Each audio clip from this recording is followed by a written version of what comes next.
শুভ সকাল সবাইকে আমন্ত্রণ জানাচ্ছি মেরিল মিল্ক সোমবার রাঙা সকাল অনুষ্ঠানে।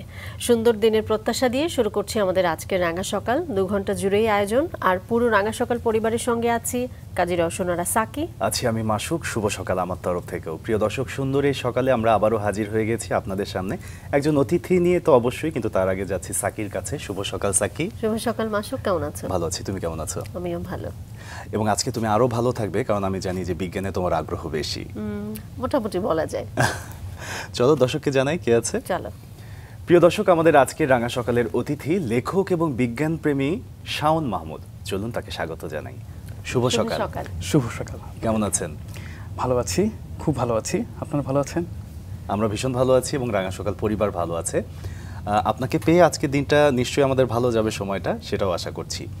যেমনটা হয় যে একজন মানুষের জীবনে আসলে ছোটবেলা থেকেই বা তার আশেপাশের বিভিন্ন ধরনের আলো, ছায়া এবং গন্ধ থাকে। শৈশব থেকেও সেটা শুরু হয়। আপনারটা একটু শুনি যে কেমন ছিল শৈশব। আমার শৈশবটা খুব দুরন্তপনার মধ্যেই কেটেছে। বাট আমি মানুষটা খুব ইন্ট্রোভার্ট ছিলাম একদম ছোটবেলা থেকেই। খুব চুপচাপ থাকতাম, কিন্তু প্রচুর চিন্তা ভাবনা করতাম আর কি। প্রচুর, মানে যে কোনো একটা জিনিস কেন কেন হচ্ছে, এটা যে কোনো একটা ঘটনা, জাস্ট লাইক রংধনু কেন হচ্ছে, অথবা রিক্সার চাকায় কেন এত সরু সরু রড লাগানো, এরকম অনেক ধরনের উদ্ভট চিন্তা মাথায় আসতো। সবসময় বাবাকে প্রচুর প্রশ্ন করে বিরক্ত করতাম। তো এই কৌতূহলের মধ্যেই আজকের, মানে আমার এত দূর আসা আর কি। চমৎকার। বাবা সম্পর্কে বলছিলেন, একটু বাবা সম্পর্কে শুনি। বাবা হচ্ছে, আমার জন্মটা হচ্ছে ফরিদপুর জেলাতে, ফরিদপুর জেলার সদরপুর উপজেলার বাবুরচর গ্রামে। যদিও নামের শেষে চর রয়েছে, যদিও এটা চর নয় ঠিক। পল্লী কবি জসিমউদ্দিন, তার বাড়ি থেকে কয়েক কিলোমিটারের মধ্যে হচ্ছে আমার বাসা আর কি। এটা কি দাদা বাড়ি? জি, আমার দাদা বাড়ি নানা বাড়ি দুটোই একই জায়গাতে, 5 মিনিটের রাস্তা। আচ্ছা। তো বাবা হচ্ছে একদম আমার জন্মের আগে থেকেই আর কি কর্মসূত্রে ঢাকায় অবস্থান করতেন আর কি। তো ঠিক যেদিন আমার জন্ম হয়, যেদিন আমি পৃথিবীতে আসি, সেদিনই আমার বাবার প্রথম চাকরিটা হয়। ব্যাপারটা খুব ইন্টারেস্টিং ছিল। তখন তো মোবাইল ফোন ছিল না, শুধু চিঠি আদান প্রদান করা হতো আর কি। তো বাবার কাছেও একটা গুড নিউজ ছিল, মায়ের কাছেও একটা গুড নিউজ ছিল, কিন্তু কেউ কাউকে জানাতে পারছিল না। খুব ইন্টারেস্টিং একটা ব্যাপার ছিল। তো বাবা সেই চাকরিতেই আছেন এখন। বাবা হচ্ছে মেডিকেল টেকনোলজিস্ট হিসেবে কাজ করছেন। এই তো বাবার জীবনে একটা ভীষণ সুন্দর রকম স্মৃতি, না, যেটা তারা সবসময় আসলে বয়ে বেড়াবেন, যে একই দিনে ছেলের জন্ম, সেই দিনেই বাবার একটা জব। চমৎকার। বড় হয়েছেন তো ঢাকায়, জন্মটা হলো ফরিদপুরে। ঢাকার কোথায়? ঢাকায় যখন আমরা ঢাকায় চলে আসি, আমার জন্মের 1 মাস 4 দিন পরে আমরা ঢাকাতে চলে আসি। ঢাকায় প্রথমে আমরা জুরাইনে ছিলাম। বাট জুরাইন থেকে একটা ছোট ইনসিডেন্ট ঘটে। আসলে জীবনে অনেক ইনসিডেন্ট থাকে, সেটা আসলে সবার জীবনেই থাকে। তো সেখানে আমাকে হচ্ছে আমাদের যে বাসায় যিনি কাজ করতেন, যে ভদ্রমহিলা, তিনি আমাকে, মানে আমার মায়ের অনুপস্থিতিতে তিনি আমাকে চুরি করে নিয়ে যান। তখন আমার বয়স 2 বছর। বাবা তো সবসময় অফিসে থাকতেন, সারাদিন থাকতেন না বাসাতে। জুরাইনে আমরা উঠেছিলাম একটা বাসাতে। আমার মা প্রচণ্ড বিজি থাকতেন, আম্মু ঘরের কাজে বিজি থাকতেন।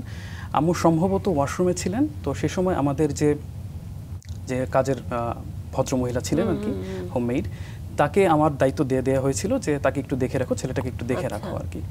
তো তিনি আমাকে, হয়তো মা যেভাবে বলেছেন, আমার তো মনে নেই, মা যেভাবে বলেছেন যে হয়তো তোমাকে বিস্কুট খাইয়ে বা তোমাকে কিছু একটা খাওয়ার লোভ দেখিয়ে তোমাকে নিয়ে চলে গেছে। তো তিনি আমাকে নিয়ে বের হয়ে চলে যান বাসা থেকে, কেউ কিছু খেয়াল করেনি। তো মা যখন ফিরে এসে দেখে যে আমি নেই, তখন তিনি প্রচণ্ড ভয় পেয়ে যান, অনেক আতঙ্কিত হয়ে যান। বাবার কাছে খোঁজ খবর পাঠানো পর্যন্ত অতটা দেরি করারও সমীচীন ছিল না সেই সময়। বাবার অফিসটি একটু দূরে ছিল বাসা থেকে।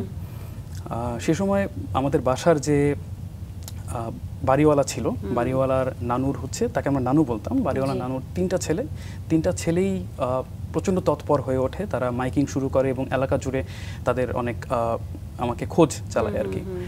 তো আমাদের মনে হয় যেটা তার পরের দিন সেই ভদ্রমহিলা সম্ভবত একটু ভীত সন্ত্রস্ত হয়েই আমাকে বাসার সামনে একটা গলির মাথায় রেখে যান। ওভাবেই তিনি ভয় পেয়েই আর কি রেখে যান। তারপর আমাকে এলাকাবাসী উদ্ধার করে বাসায় দিয়ে যায়।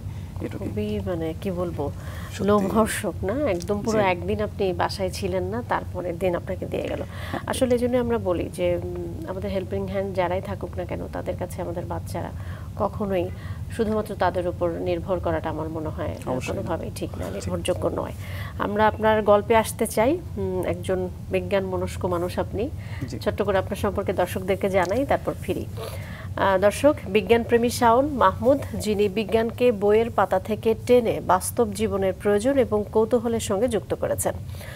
বিজ্ঞানের কৌতূহল মেটানোর জন্য অনলাইন ভিত্তিক একটি উন্মুক্ত প্ল্যাটফর্ম তৈরির প্রয়াসে 2018 সালের 1 ডিসেম্বর ডক্টর কুদরতি খুদার জন্মবার্ষিকীতে তিনি প্রতিষ্ঠা করেন বিজ্ঞানের ওপেন ফোরাম প্ল্যাটফর্ম বিজ্ঞানপ্রিয়, যা অল্প সময়ে বাংলা ভাষায় উন্মুক্ত বিজ্ঞান আলোচনা ও নলেজ শেয়ারিংয়ের এক নির্ভরযোগ্য মাধ্যম হয়ে ওঠে।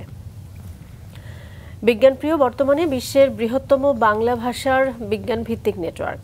বিগত 6 বছরে এটি 15 লাখের বেশি বিজ্ঞানপ্রেমীর বিশাল কমিউনিটি হয়ে উঠেছে। এ পর্যন্ত তারা 25,000 ডিজিটাল কন্টেন্ট, 350টির বেশি বিজ্ঞান ভিত্তিক তথ্যচিত্র ও 2,50,000 বিজ্ঞান ভিত্তিক প্রশ্নের উত্তর দিয়েছেন। 2022 সালে স্কুল কলেজের শিক্ষার্থীদের সহশিক্ষা কার্যক্রম হিসেবে প্রজেক্ট প্রাচীর পরিকল্পনা করেন শাওন। বাংলাদেশ রেড ক্রিসেন্ট সোসাইটির সহায়তায় ইতোমধ্যে 2 শতাধিক শিক্ষার্থীকে 18 ঘন্টার প্রশিক্ষণ দেয় বিজ্ঞানপ্রিয়। ডিজিটাল বিজ্ঞান শিক্ষায় অবদানের জন্য 2024 সালে দি ডায়না অ্যাওয়ার্ড লাভ করেন তিনি। এছাড়া bright skill emerging youth award, Joy Bangla youth award এবং লায়ন ফাউন্ডেশন থেকে হিরো অ্যাওয়ার্ড অর্জন করেন তিনি। এবছর বইমেলায় প্রকাশিত হয়েছে তার অনুদিত 32nd কোয়ান্টাম থিওরি বইটি। ব্রিটিশ লেখক ব্রায়ান ক্লেক সম্পাদিত বই সহজ বাংলায় অনুবাদ করেছেন শাওন মাহমুদ। আমরা আবারও যাই তার কাছে। বিজ্ঞান নিয়ে আপনার অনেক কাজ রয়েছে, বই রয়েছে, সবগুলো প্রসঙ্গ আসবে। আমরা ছোটবেলাটা এই জন্যই জানতে চাই যে মানুষের অনেক কিছুই তৈরি হয়ে যায় আসলে ছোটবেলায়, যেটা আপনি বলছিলেন যে ছোটবেলায় আপনার সব কিছুতে ভীষণ রকম কৌতূহল। কিন্তু আমার একটা প্রশ্ন, এত কৌতূহলী একটা বাচ্চা মানে সেই সময় শান্ত থাকে কি করে? তার মধ্যে তো অস্থিরতাও কাজ করবার কথা। অস্থিরতা অবশ্যই কাজ করতো, কিন্তু সেটা প্রকাশ করার মতো ওইরকম স্কোপ আমি কখনোই পাইনি। আচ্ছা, বিষয়টা হয়েছে যে প্রচুর চিন্তা করতাম, এটা তো একটু আগে বলেছি যে প্রচুর চিন্তা ভাবনা করতাম, চিন্তায় মগ্ন থাকতাম। তো যে মানুষগুলো সবসময় চিন্তায় মগ্ন থাকে তারা একটু কথা কমই বলে সবসময়। যেমন আমার খুব প্রিয় লেখক সত্যজিৎ রায়, তিনিও এরকমই ছিলেন, তিনি প্রচুর চিন্তা করতেন। তো এভাবেই আসলে মানে তাও যতটুকু ধরেন কাছের মানে কেউ যখন কথা বলতে বলতে খুব ঘনিষ্ঠ হয়ে যায় তাকে প্রচুর প্রশ্ন করে বিরক্ত করতাম আর কি। এই তো। জি, তো ছোটবেলায় কি করতেন পড়াশোনার পাশাপাশি যদি জানতে চাই? খেলাধুলা বা অন্য কোনো অ্যাক্টিভিটি, নাকি শুধুমাত্র চিন্তা করা হতো যে কোথা থেকে আসলো, কি আসলো, কেন আসলো, প্লেনটা কেন উঠছে, এরকম কিনা? ছোটবেলায় আসলে যদি স্পেসিফিকভাবে বলতে চাই, যখন যতটুকু মনে পড়ে যে স্কুল লেভেলে, স্কুল জীবনে আমার বন্ধুর সংখ্যাও খুব কম ছিল।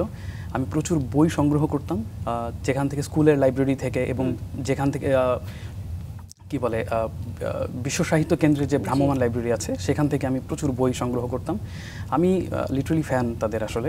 তো যেখানে দেখতাম বই জাস্ট আমার কাছে হেভেন মনে হতো। তো এটা একটা নেশা ছিল। আরেকটা কাজ করতাম, সেটা হচ্ছে স্কুল বাঙ্ক দিতাম প্রচুর। তার পিছনে একটাই রিজন ছিল, স্কুল বাঙ্ক দেওয়ার পেছনে ট্রেন দেখা। ট্রেন আমার অনেক পছন্দের একটা যানবাহন। আমার স্কুলটা হচ্ছে মোহাম্মদপুরে, মোহাম্মদপুর সরকারি উচ্চ বিদ্যালয়। সেখানে আমি ক্লাস 1 থেকে 10 পর্যন্ত পড়াশোনা করেছি। মাঝে মধ্যে যখন দেখতাম যে রাস্তায় জ্যামের জন্য একটু লেট হয়ে যাচ্ছে, মানে বাবা যখন আমাকে একা ছেড়ে দিলেন স্কুলে, তারপরের কথা আর কি। তো স্কুল যখন লেট হয়ে যেত, কলেজেও সেম হয়েছে, আমি স্কুলে আর যেতাম না, আমি সোজা হেঁটে হেঁটে মহাখালী চলে যেতাম।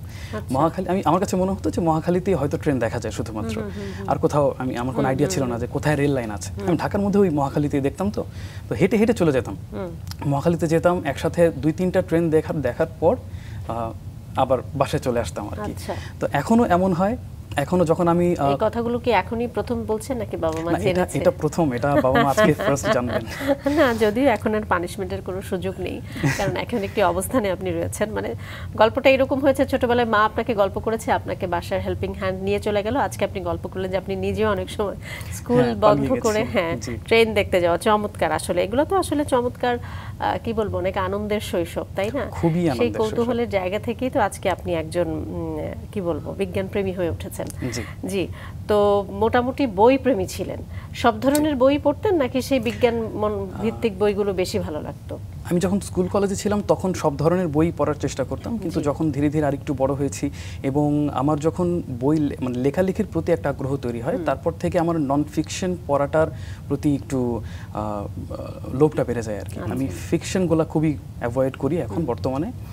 তো ওই যখন লেখালেখির জন্য পড়া আর ওই পড়ার জন্য পড়াটা, তারও আগে যদি যাই, শৈশবে যেটা হয় যে আপনার তো আসলে কার্টুন নিয়ে চিন্তা করার কথা ছিল, বা আরও একটা মানে ইন্টারেস্টিং, অনেক বেশি ফ্যান্টাসি যেখানে আছে, কালার যেখানে আছে, এরকম কিছু বিষয় নিয়ে চিন্তা করার কথা ছিল, কিন্তু আপনি বিভিন্ন সময় আপনার পরিবারের মানুষদেরকে বা আশেপাশের মানুষদেরকে বিজ্ঞান নিয়ে প্রশ্ন করতেন।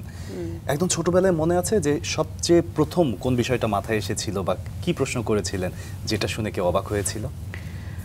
ওভাবে মনে নেই, তবে ছোটবেলায় ওই কৌতূহলটা ছিল, একদম শুরু থেকেই ছিল, একদম স্কুল লেভেল থেকে ছিল। স্কুলের টিচারকেও অনেক প্রশ্ন করতাম, এবং যখন আমি সায়েন্স নিয়ে পড়াটা শুরু করি, আমাদের সময়ে ক্লাস 6-7-এর, এখন যেমন 6-7-এর বইতে কিন্তু বিজ্ঞান বিষয়ক অনেক কিছু রয়েছে, কিন্তু আমাদের সময় খুব কমই ছিলই না বলতে গেলে। আমরা বিজ্ঞান বলতে বুঝতাম যে ক্লাস 9-এ উঠে আমরা যেটা পড়বো সেটাই।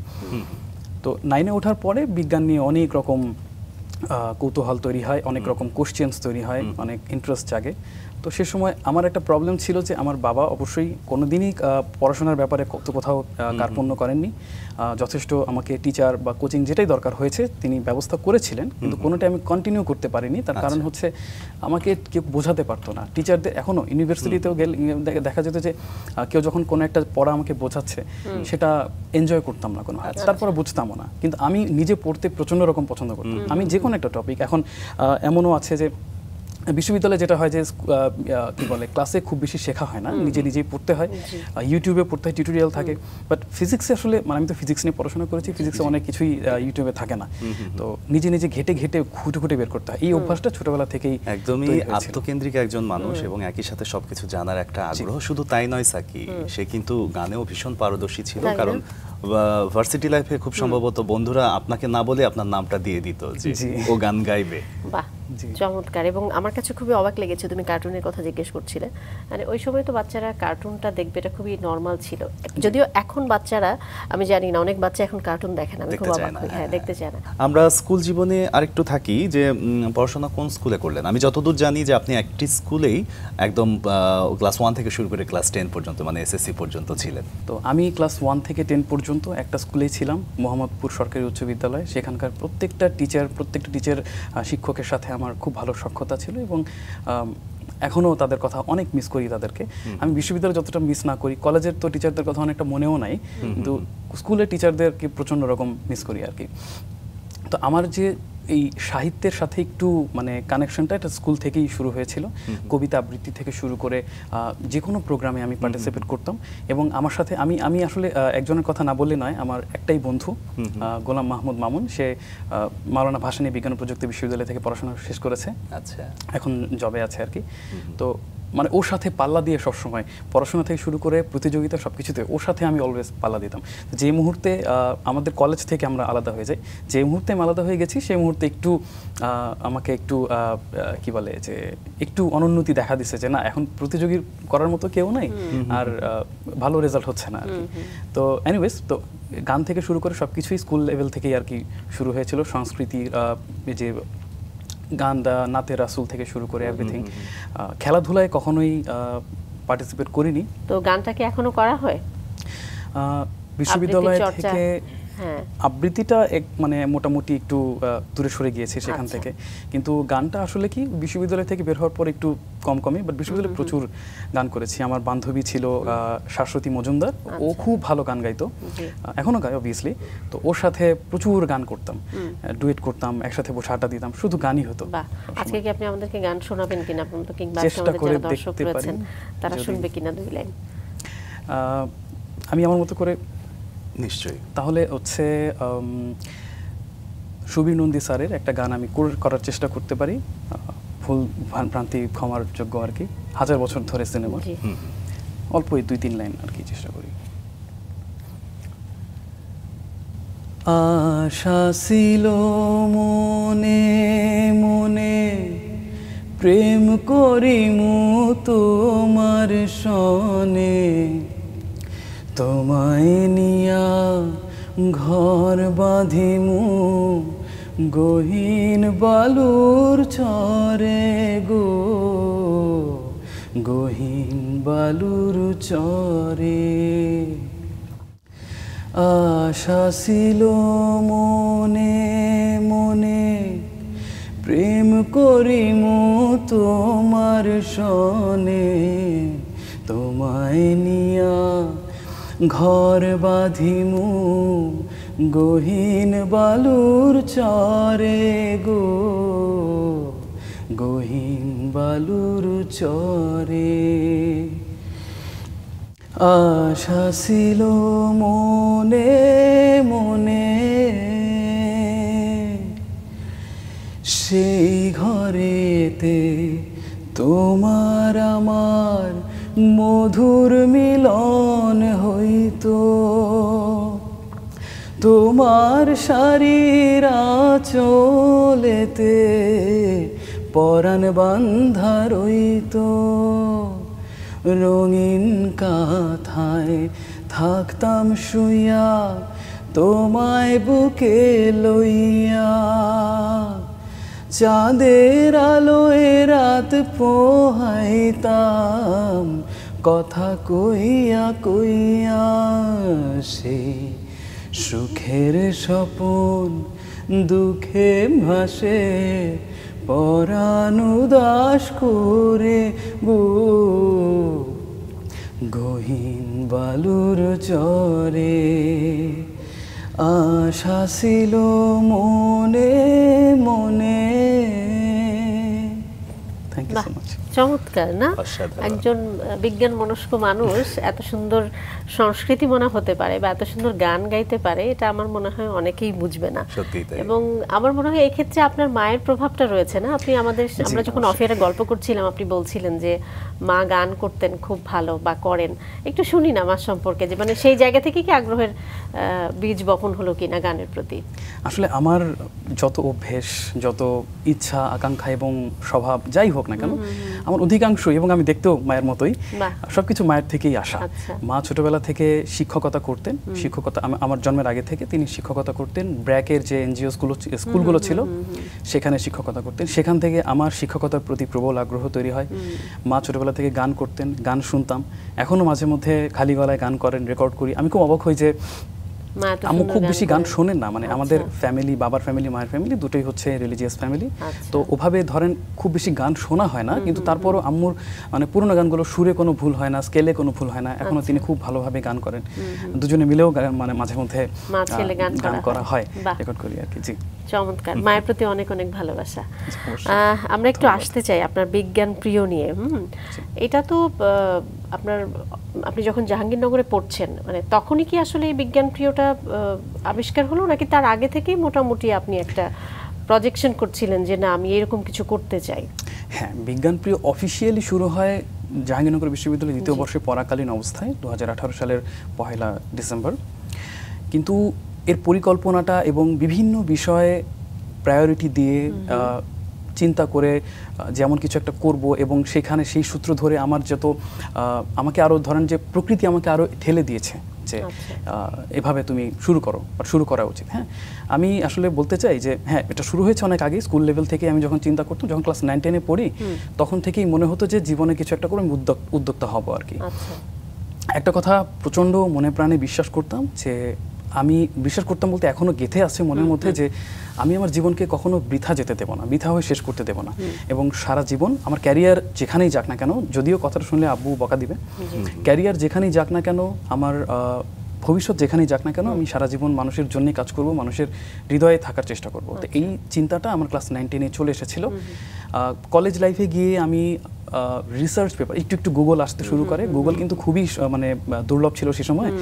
বাবার একটা মোবাইল ছিল, ফোল্ডেড মোবাইল, নকিয়ার, তো ওইটাতে গুগল ইউজ করা যেত, ব্রাউজ করা যেত। গুগলে ঢুকলেই হচ্ছে মানে 1-2 সেকেন্ডের মধ্যে 50 টাকা 100 টাকা শেষ হয়ে যেত, আবার ভয়ে ভয়ে রেখে দিতাম, তো ওটা মানে সুবিধাজনক ছিল না। এবং ধীরে ধীরে যখন গুগল আমি ইউজ করতে শুরু করি, ইন্টারনেটের অ্যাক্সেস পাইতে শুরু করি, সে সময় আসলে রিসার্চ পেপারের প্রতি একটা আগ্রহ তৈরি হয়। রিসার্চ পেপার তো এখন মানে রিসার্চ পেপার সব অংশ নয়, যেমন অ্যাবস্ট্রাক্ট একটা অংশ, প্রথমে রেজাল্টের অংশটা, যেখানে আমরা মানে বেসিক ইনফরমেশনটা মার্চ করে আমরা জানতে পারি যে আসলে কী বলতে চাচ্ছে সেখানে। এটা পড়ার প্রতি এত আগ্রহ তৈরি হয় এবং মনে হয় যে আই উইশ যে এত সুন্দর গবেষণা হচ্ছে দেশ এবং দেশের বাইরে, আমাদের দেশের মানুষগুলোকে যদি এগুলোকে একটু বুঝিয়ে দিতে পারতাম। এখনও আমরা অনেক পিছিয়ে আছি। এত আমরা সবাই জানি যে আমরা স্বাস্থ্যজনিত যে গুজব, অপবিজ্ঞান, অপসংস্কৃতি একদম মানে গাদায় গাদায় ভরা আমাদের সমাজের মধ্যে। কোভিডের সময় আমরা দেখেছি যে কত রকম গুজব ছড়াতে পারে। তো সেই জায়গায় আমার মনে হয়েছিল যে ওই সময় কলেজে থাকতে মনে হয়েছিল যে আসলে এই ধরনের যদি একটা প্ল্যাটফর্ম থাকতো, যদি যে শুধু বিজ্ঞান নিয়ে কাজ করতো। হ্যাঁ, আমি ছোটোবেলা থেকে এই যে বিভিন্ন নিউজ চ্যানেলগুলো, নিউজ পেপারগুলো, এগুলোর প্রতি একটু আসক্ত ছিলাম যে এরা কাজ করতেছে, এরা ইনফরমেশন জানাচ্ছে, দ্যাটস রিয়েলি অ্যামেজিং, কিন্তু বিজ্ঞান নিয়ে কেউই কাজ করছে না। তো মনে হতো যে না, একটা প্ল্যাটফর্ম থাকলে খুব ভালো হতো, যে যেখানে আমি আসলে মানুষকে খুব সহজ ভাষায় মানে একটা জিনিসকে বুঝাই দিতে পারতাম যে এই বিষয় নিয়ে পৃথিবী এখন আগাচ্ছে। তো এটা হচ্ছে কলেজ লাইফে শুরু হয়। বিশ্ববিদ্যালয় এই জায়গাতেই একটা প্রশ্ন করতে চাই। আসলে আপনি তো ছোটবেলা থেকে বই পড়তেন ভীষণ, এবং যে কোনো জিনিস জানার ব্যাপারে আপনার দারুণ একটা আগ্রহ। অনেক সময় হয় কি যে আমরা দেখি যে ক্লাসের 1 রোল যে তার চেয়ে দেখা যাচ্ছে 7-8 রোল অনেক বেশি ভালো ফলাফল করছে। আপনার ক্ষেত্রে বিষয়টা কেমন হয়েছিল? একাডেমিক পড়াশোনায় কখনোই ভালো ছিলাম না, কারণ দেখা গেছে এরকম যে আমার সবচেয়ে লোয়েস্ট রোল ছিল মেবি 13 ছিল আর কি। আমার বন্ধু যার কথা বললাম আমি একটু আগে, ওরও রোল ছিল 13 ডিফেন্স সেকশনে। খুব ওর সাথে আমার অনেক মিল আছে, যদিও নামেও মিল আছে, অনেক কিছুতেই মিল আছে আর কি। যাই হোক, পড়াশোনায় একাডেমিক পড়াশোনাতে একটু আমি অলওয়েজ একটু মানে খুব ভালো ছিলাম, সেটা আমি কখনোই বলবো না। তার পিছনে একটা বড় কারণ হচ্ছে আমি একটা জিনিস যখন পড়া শুরু করি, ধরেন মাসের পর মাস চলে যাচ্ছে, আমি শুধু সেটার মধ্যেই ঢুকে বসে থাকতাম, একদম গভীরে চলে যেতাম ওইটার মধ্যে। ঠিক আছে, যে আরো কত কিছু জানা যাইতে পারে।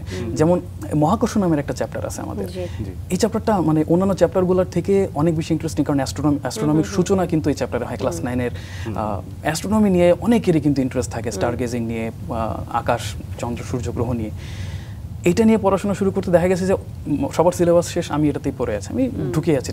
এই কারণে ধরেন একটু পিছিয়ে যেতাম, পরীক্ষার আগে রাত্রে একটু পড়া হতো, ওভাবে রেজাল্ট মানে শুধু আসলে রেজাল্টের জন্য আপনি পড়তেন না, এটা এখনো করি না, চিন্তা করতেন। এটা আসলে ভালো। আমি এজন্যই ভাবছিলাম যে আপনি বিজ্ঞান মনস্ক কিভাবে হলেন। স্কুলে সাধারণত যেটা হয় স্বাভাবিকভাবে, যে যারা বিজ্ঞান নিয়ে বিজ্ঞান শাখায় পড়াশোনা করে, রেজাল্ট ভালো না হলে তারা আস্তে করে হয়তো মানবিকে চলে আসে কিংবা কমার্সে চলে আসে। আমি ওটাই ভাবছিলাম যে আপনি কেন থেকে গেলেন। আসলে এটা হচ্ছে একটা বড় কারণ যে আপনি রেজাল্টের জন্য না, আপনি পুরোটা বিষয় আসলে জানার জন্য, সেই আগ্রহের জন্য আপনি থেকে গেছেন। তবে এটাও আপনার জন্য খুব পজিটিভ যে আপনার পরিবার আপনাকে সাপোর্ট করেছে, যে এই যে আপনি ভালো রেজাল্ট না হওয়া সত্ত্বেও আপনি বিজ্ঞান নিয়েই কিন্তু এগিয়েছেন এবং শেষ পর্যন্ত এখন আছেন। জি, যেটি বলছিলেন।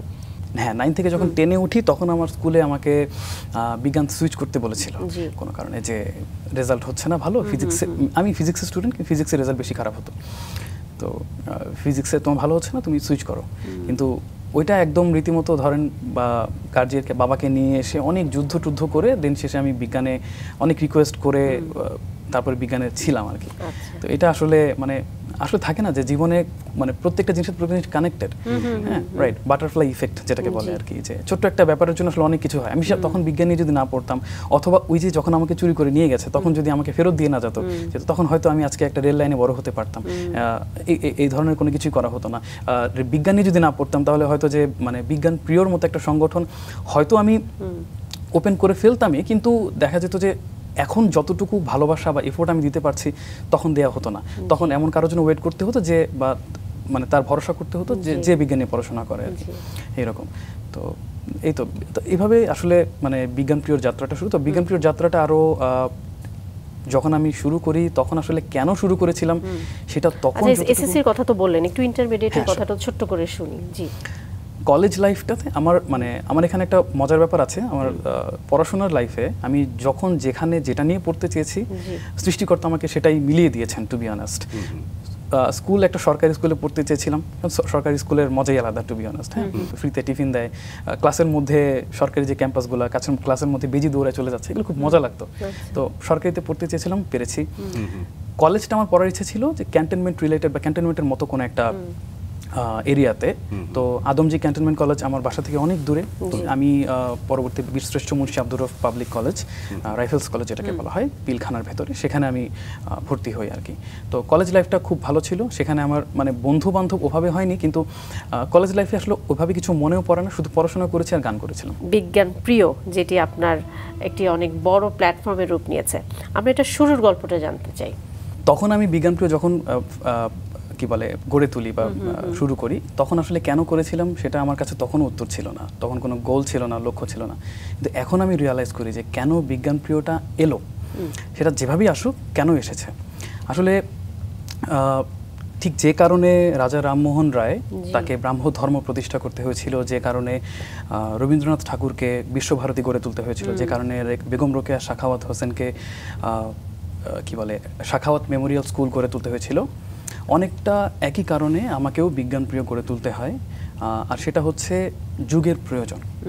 এই যুগ আমাকে বিজ্ঞান প্রিয়র মতো একটা সংগঠনের দাবি নিয়ে আমার সামনে এসে দাঁড়ায় এবং আমি সেটা প্রত্যাখ্যান করতে পারিনি। আসলে অনেকেরই অনেক কিছুই করতে ইচ্ছে করে জীবনে, কিন্তু দিন শেষে সেটাই করতে হয় যেটা তার সময় তার যুগের প্রয়োজন। আসলে একটা জাতি, আমাদের তো আমরা জানি যে 1971-এ জাতি হিসেবে আমরা অফিসিয়ালি প্রতিষ্ঠা লাভ করি।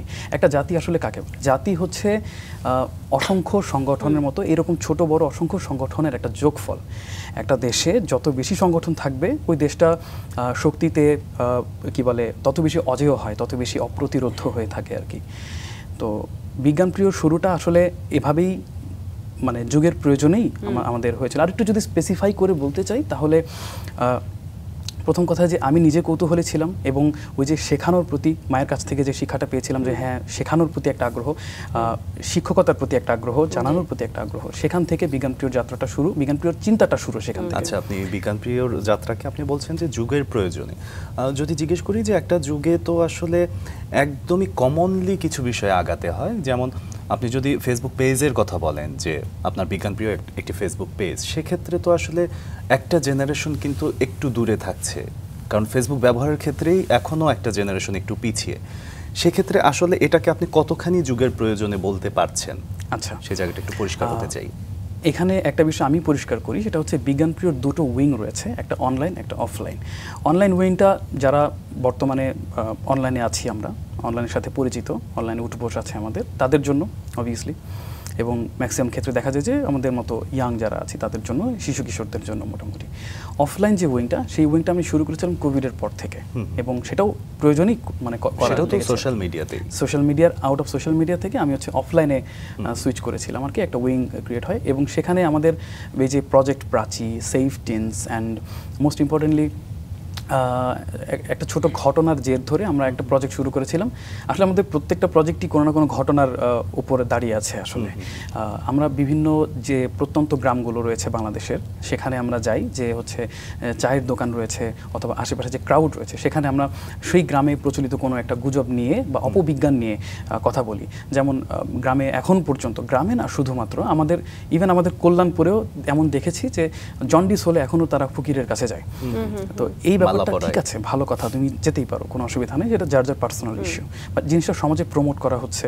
জন্ডিস এমন একটা রোগ যেটার কোনো ওষুধেরও দরকার হয় না, এটা অটোমেটিক্যালি ঠিক হয়ে যায়, এটা ঠিক হয়ে যায়। হ্যাঁ, তো এখন এটা একটা নেগেটিভ মেসেজ দিচ্ছে, সেই সাথে অর্থের অপচয়, সেই সাথে স্বাস্থ্যের ঝুঁকি থাকে। তো অনেক রকম জিনিস নিয়ে আমরা হচ্ছে এই যে ব্যাপারগুলো আছে, যে অপসংস্কৃতি, যে সিউডো সায়েন্স রয়েছে, সেগুলো নিয়ে আমরা কথা বলার জন্য, তাদের সাথে আলোচনা করার জন্য আর কি আমরা টিম নিয়ে বিভিন্ন প্রত্যন্ত অঞ্চলে গিয়েছি।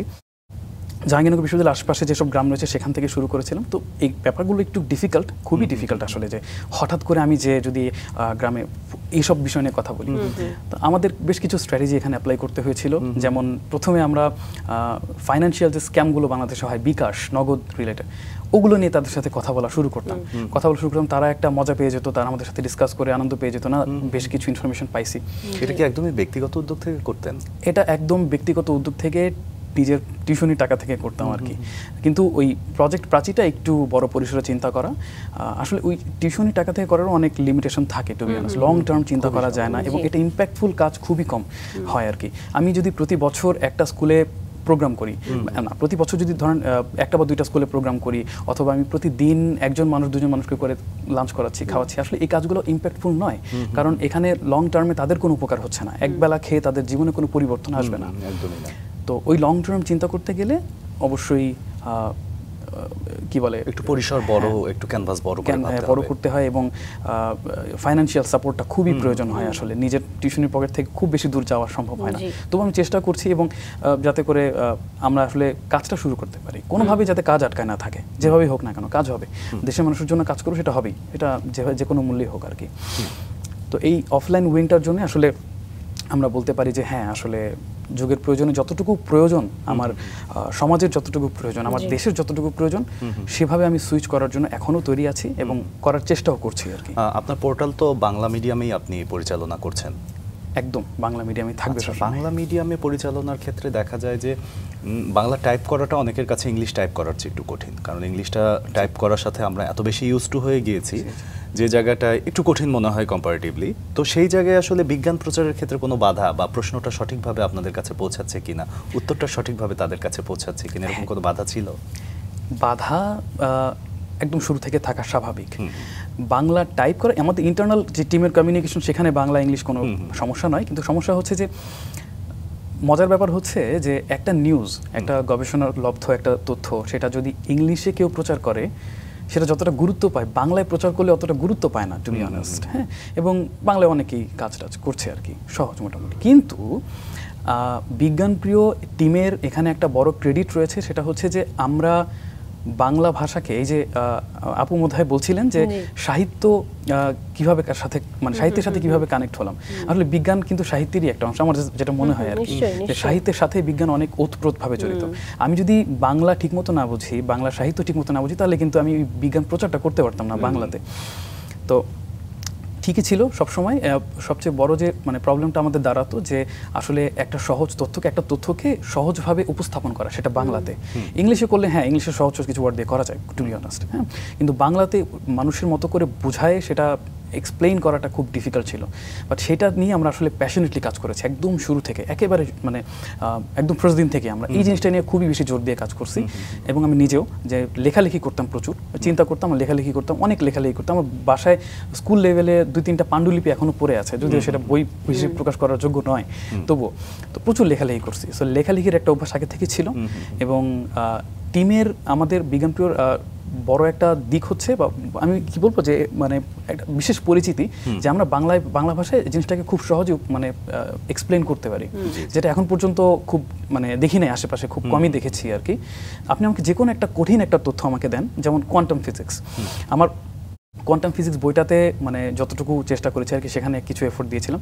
তো কোয়ান্টাম ফিজিক্সের মতো একটা কঠিন একটা টপিক, সেটাকে আমি যে কোনো টপিক আপনি আমাকে দেন, সেটা আমি খুব সহজে একদম যে বিজ্ঞানী পড়ে নাই তার মতো করে আমি তাকে উপস্থাপন করে লিখে দিতে পারবো। আপনি কথা বলেন ভীষণ সহজ করে, যেটা আমার ভীষণ ভালো লেগেছে। আসলে এত সাধনা এবং এত তিতিক্ষার পরে 15 লাখ সদস্য হলো যখন, সেই অনুভূতিটা কেমন ছিল?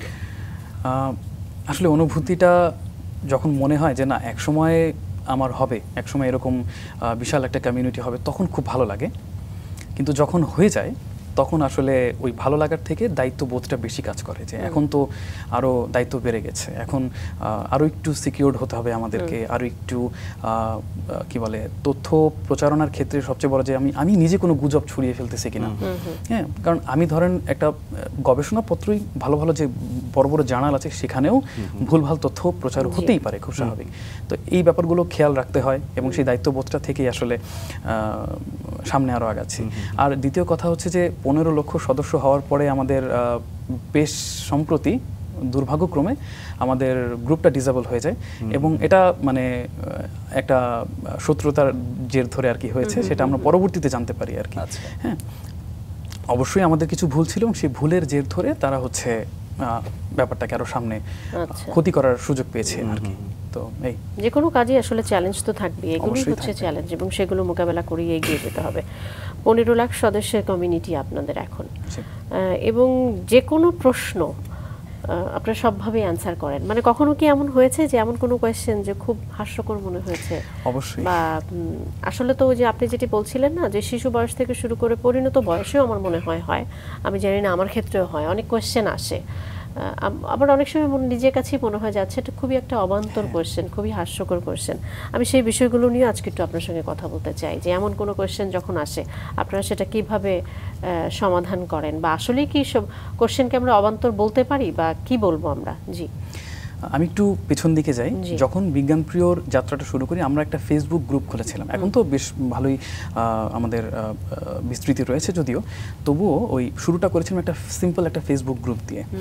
গ্রুপটা খুলে আমার যে টিউশনি করাতাম স্টুডেন্ট ছিল, স্টুডেন্টদেরকে, আমার ফ্রেন্ডদেরকে বলেছি যে তোমাদের মনের কোণে লুকায় আছে এমন যে কোনো কোশ্চেন, যে কোনো প্রশ্ন, তুমি মানে অ্যান্সারটা তুমি কাউকে জিজ্ঞেসও করতে পারবে না, তোমার যেটাই মনে আসতেছে তুমি কোশ্চেনটা করতে পারো আমাদেরকে। তুমি যখনই কোশ্চেন করবে সেটা নিয়ে আমি মানে যখনই এরকম কোশ্চেন আসতো আমি নতুন করে একটা টপিক নিয়ে ঘাটার সুযোগ পেয়ে যেতাম। মানে আমার দিনটা খুবই ভালো কাটতো। এমনও গেছে যে আমি একদিনে প্রায় 1000-এর উপরে কোশ্চেনের অ্যান্সার করেছি। রাত্রেবেলা ঘুমটা প্রচণ্ড ভালো হয়েছিল। তো কিছু কিছু কোশ্চেন, কিছু কিছু না আসলে মানে অনেকেই আছে ডিস্টার্ব করার জন্যও অনেক উদ্ভট কোশ্চেন করে। হ্যাঁ, আমরা তো প্রচার করেই দিয়েছি শুরুতে যে কোনো প্রশ্নই অবান্তর নাই। তুমি কি প্রশ্ন করতে পারো, দুনিয়াতে এমন কোনো প্রশ্ন নাই যেটা অবান্তর, যেটা বিজ্ঞানের সাথে যায় না। বিজ্ঞানের কাছে সব কিছুর অ্যান্সার আছে, যদিও সব কিছু বলতে 100% না। আমি এখানে আগেই বলে রাখি বিজ্ঞানের লিমিটেশন রয়েছে, এটা লুকানোর কিছু নেই। তো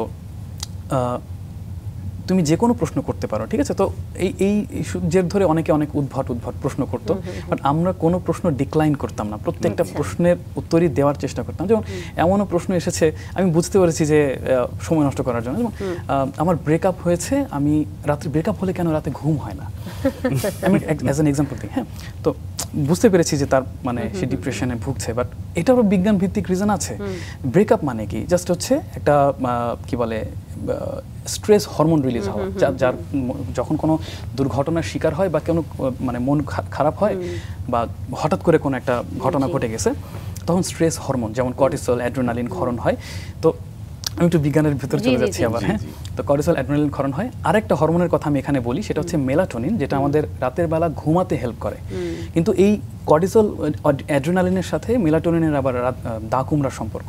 মানে একটা যদি রিলিজ হতে থাকে আরেকটা পরিমাণ কমতে থাকে, রিলিজ কমতে থাকে আর কি।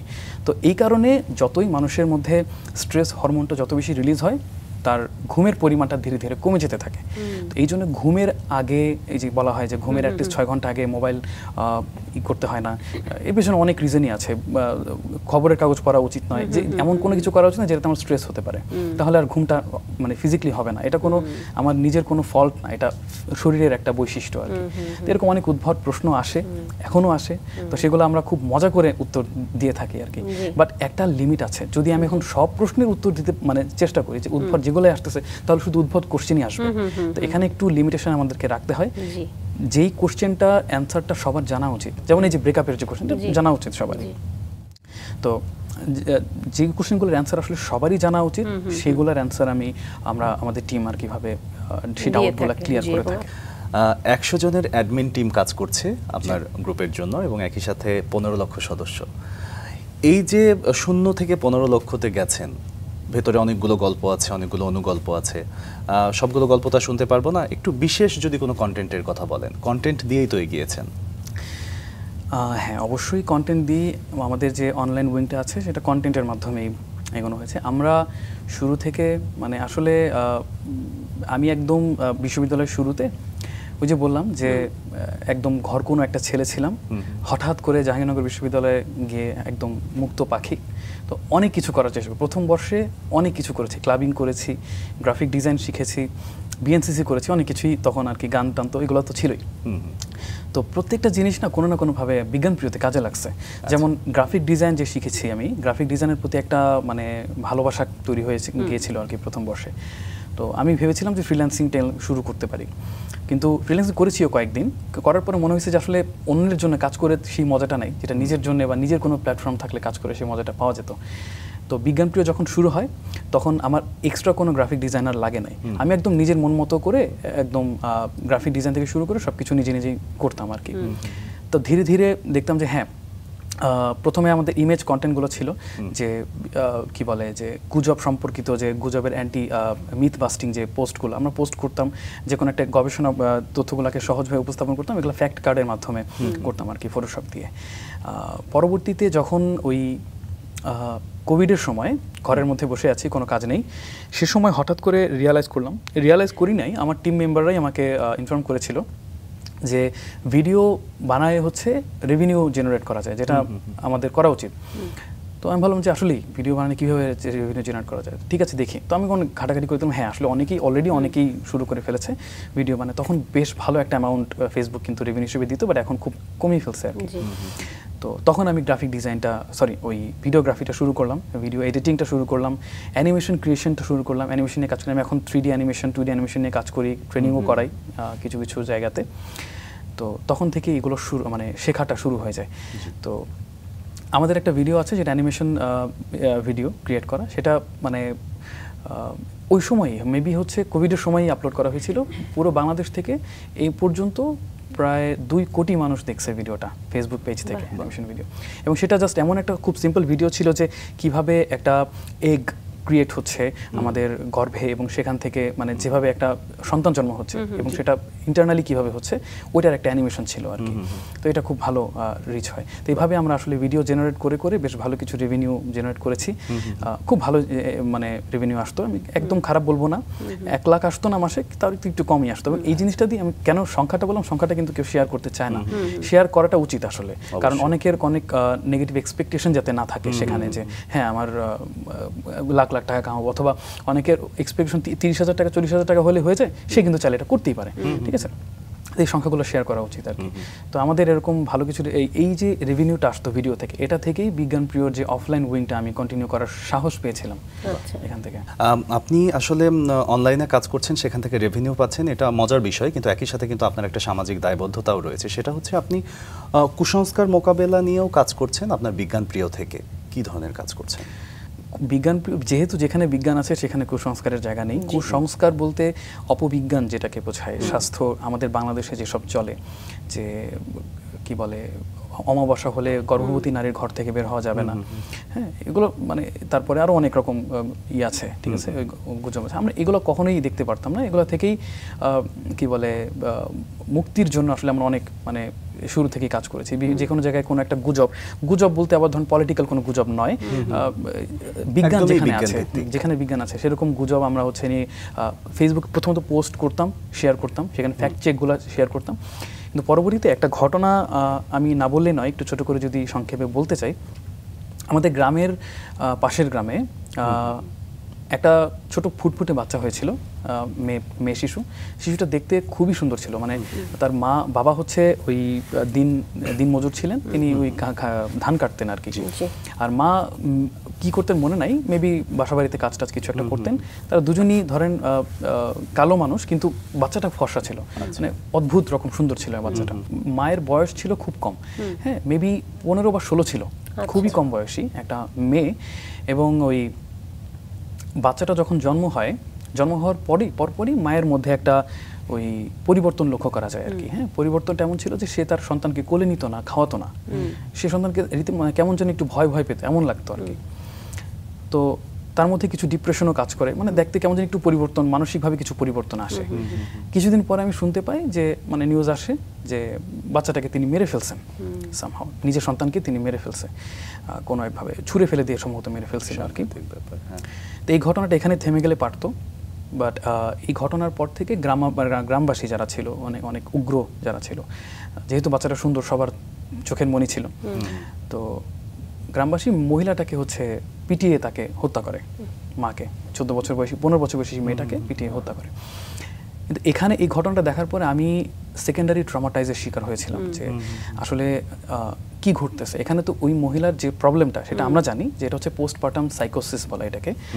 এটা ভালো চিকিৎসা আছে, বাংলাদেশেই আছে, এটা বেশি কিছু লাগে না, জাস্ট কিছু মেডিকেশন, দ্যাটস এনাফ।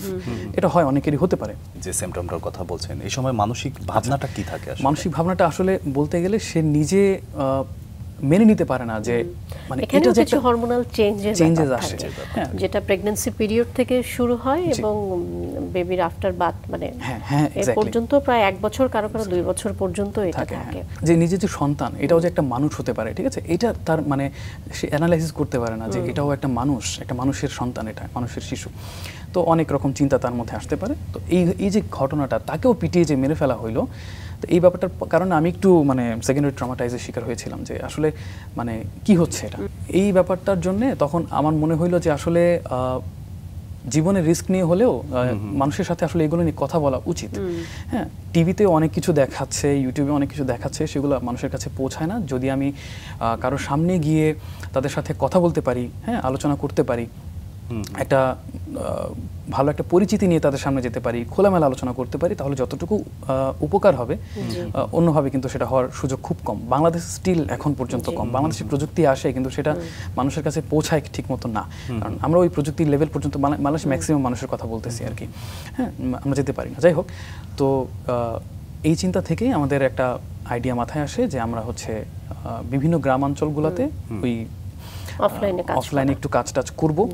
এভাবে অনলাইনে তো আগে থেকে ছিল, আর অফলাইনে ওই গুজব রিলেটেড যে কাজগুলো। বাট এখানে আমি একটা কথা বলেই রাখি যে অফলাইনের থেকে আসলে অনলাইনে গুজব এই অ্যাক্টিভিটিগুলো বেশি কার্যকর, টু বি অনেস্ট। কারণ হাজার হোক, মানুষ এখন অনলাইনেই বেশি কি বলে অ্যাক্টিভিটি দেখাচ্ছে। আচ্ছা, নেবুলা সম্পর্কে একটু জানতে চাই। আচ্ছা, এটাও খুব ইন্টারেস্টিং একটা ব্যাপার। আমার বিশ্বাস যেটা যে নেবুলা হচ্ছে একটা ম্যাগাজিন। আমি একটু সংক্ষেপে বলি যে এটা একটা ম্যাগাজিন। অ্যাকচুয়ালি এটা একটা ম্যাগাজিন হলেও মানে এটা রিয়েলি একটা ম্যাগাজিন, কিন্তু এটা জার্নাল হিসেবে আর কি পরিচিত। হ্যাঁ, জার্নাল পরিচিত খুব বড় একটা কথা এটা, কিন্তু কেন বলতেছি যে এটা শিশুদের নিয়ে কাজ করে। হ্যাঁ, কিভাবে কাজ করে? প্রত্যেকটা শিশুই কিন্তু জন্মগতভাবে একজন গবেষক। তার মধ্যে জানার গবেষক কাকে বলে? যে জানতে চায়, সে জানার জন্য সে নিজে কাজ করে, ঠিক আছে? তাদেরকেই তো বলা হয়। তো প্রত্যেকটা শিশুর মধ্যে একটা কৌতূহল থাকে, জানার একটা কৌতূহল থাকে, আগ্রহ থাকে। পরবর্তীতে আমরা অভিভাবক যারা আছি তারা ওই কৌতূহলটাকে মাটি চাপা দিয়ে ফেলি কোনোভাবে, তার আগ্রহটাকে আর বাড়তে দিই না, তার কৌতূহলটাকে মিটাতে দিই না। দিন শেষে দেখা যায় তাকে আমরা প্রতিযোগিতার রেসের মাঠে পাঠিয়ে দিচ্ছি। তারা আসলে ওই মজাটা হারায় ফেলে। হ্যাঁ, যে কিছু ঘেটে বের করতে হবে, সার্চ করতে হবে। হ্যাঁ, আমরা এআই নিয়ে কাজ করতেছি, এআইটা কিভাবে আসলে কাজ করতেছে? আমি এআই নিয়ে ভিডিও জেনারেট করতে, ভালো কথা, তোমরা সবাই এটা পারো। হ্যাঁ, আসলে এটা কাজ করে কিভাবে? এই আগ্রহটা না শিশুদের থাকে, কিন্তু ওই মানে আমরা সেটা ফুলফিল করতে পারি না। তা আমি এটা চিন্তা করে ভাবলাম যে আসলে ছোট একটা কাজ করা, যেটা খুব বেশি পরিশ্রমের কাজ নয়। বছরে একবার একটা বাৎসরিক 21শে ফেব্রুয়ারি আমাদের মাতৃভাষা দিবসে আমরা একটা জার্নাল প্রকাশ করব। এটা অফলাইনে, এটা আমি জার্নাল এটাকে বলবো না, এটা কোনো অফিসিয়াল জার্নালও নয়, এটা শিশুদের একটা জার্নাল। হ্যাঁ, যেখানে শিশুরা নিজেরা কোনো একটা জিনিস খুঁজে বের করে আমাদের কাছে সাবমিট করলে আমরা সেখানে সেটা পাবলিশ করবো আর কি। তো এর মধ্যে দুটো সংখ্যা বের হয়েছে গত 2 বছরে। এরপর আমরা চিন্তা করতেছি যে এখন এটা গত 2 বছরে যেটা বের হয়েছিল সেটা ম্যাগাজিন ছিল, অনলাইন ম্যাগাজিন, অনলাইন কপি বের হয়েছিল। এটাও 25,000-26,000-এর মতো হচ্ছে ডাউনলোড হয়েছে ফ্রিতে, বিনামূল্যে। এখন চেষ্টা করতেছি যে নেক্সট ইয়ার থেকে, আগামী বছর থেকে আমরা এটা একটু প্রিন্টেড কপি করার চেষ্টা করব। শুভকামনা থাকলো আপনাদের জন্য। এবং একই সাথে যেহেতু আমরা চলে এসেছি আমাদের আয়োজনের একদমই শেষ দিকে, আমরা ছোট্ট করে একটু শুনবো যে আপনার জীবনে কিছু প্রাপ্তিও রয়েছে, কিছু পুরস্কার রয়েছে। প্রিন্সেস ডায়ানা অ্যাওয়ার্ড, যেটা আমার জীবনের, এটা বলতে গেলে যে খুবই দুর্দান্ত একটা মানে মুহূর্ত ছিল আসলে। ব্রিটিশ রয়্যাল ফ্যামিলি, প্রিন্স চার্লসের যে ফ্যামিলি, সেই ফ্যামিলি থেকে আমাকে একটা রেকগনিশন দেওয়া হয়। আমি বাংলাদেশের মতো একটা জায়গাতে ডিজিটাল বিজ্ঞান শিক্ষা নিয়ে কাজ করছিলাম, সেই পরিপ্রেক্ষিতে তারা এই সম্মাননাটা আমাকে দিয়ে থাকেন। এটার জন্য কিন্তু নিজে নিজে অ্যাপ্লাই করা যায় না, এটা কিন্তু অন্য একজন, যে কোনো একজনকে নমিনেট করতে হবে, এবং সেই মানুষটাকেও একজন সমাজের একটা অবস্থান থাকতে হবে তার। হ্যাঁ, আমার জন্য অ্যাপ্লাই করেছিল, আমাকে নমিনেট করেছিলেন হচ্ছে আমার কাছের একজন সিনিয়র, ইউসুফ মুন্না, আমি জানি না চেনেন কিনা। তিনি শিশুদের নিয়ে কাজ করেন। তিনি নিজেও অ্যাওয়ার্ডি ছিলেন। তিনি হঠাৎ করে তার মনে হলো যে শাওনকে করা যেতে পারে, হ্যাঁ, শাওনকে এটাকে নমিনেট করা যেতে পারে। তিনি নমিনেট করলেন এবং বড়সড় একটা কি বলে ইভ্যালুয়েশন প্রসেস পার হয়ে হচ্ছে আমাকে সম্মাননা দেওয়া হয়েছে। বাংলাদেশ পেয়েছেন? জি, আর হচ্ছে এটাই সবচেয়ে বড় অ্যাওয়ার্ড আসলে। তাছাড়া ওই নিজে কাজ করা, নিজে যে স্কিল সেট ক্রিয়েট করে নিজে ডিজিটালি কন্টেন্ট তৈরি করে কাজ করা, এইটার জন্য আমাকে ক্রিয়েটিভ আইটি ইনস্টিটিউট থেকে bright skill emerging youth award এটা দেওয়া হয়। এটা হচ্ছে 2024 গত বছরই দেওয়া হয়েছে। তার আগে বেশ কিছু অ্যাওয়ার্ড পেয়েছি যেগুলো আসলে উল্লেখ করার মতো না, বাট শেষের দুইটা আমার কাছে খুব গুরুত্বপূর্ণ আর কি। জি নিশ্চয়ই, এবং আপনার জন্য অনেক অনেক শুভকামনা থাকবে। একই সঙ্গে আজকের আমাদের এই অনুষ্ঠানটি যারা দেখবেন, বিশেষ করে শিক্ষা ব্যবস্থায় যারা যুক্ত রয়েছেন, আমরা প্রত্যাশা করব আপনাদের মতো মানুষকে যেন ভবিষ্যতে আমাদের এই শিক্ষা ব্যবস্থায় যুক্ত করা হয়, যারা শুধু পরীক্ষায় ভালো নাম্বার উঠবে, যেটি আপনি স্কুল লাইফের কথা বলছিলেন, সেই জন্যই পড়াশোনা করে না, যে কোনো একটা চ্যাপ্টার ইন ডেপথ জানার জন্য পড়াশোনা করে এবং সমাজের জন্য বিজ্ঞান নিয়ে কিছু করতে চায়। অনেক অনেক শুভকামনা, ভালো থাকবেন আপনি। আপনারা ভালো থাকবেন।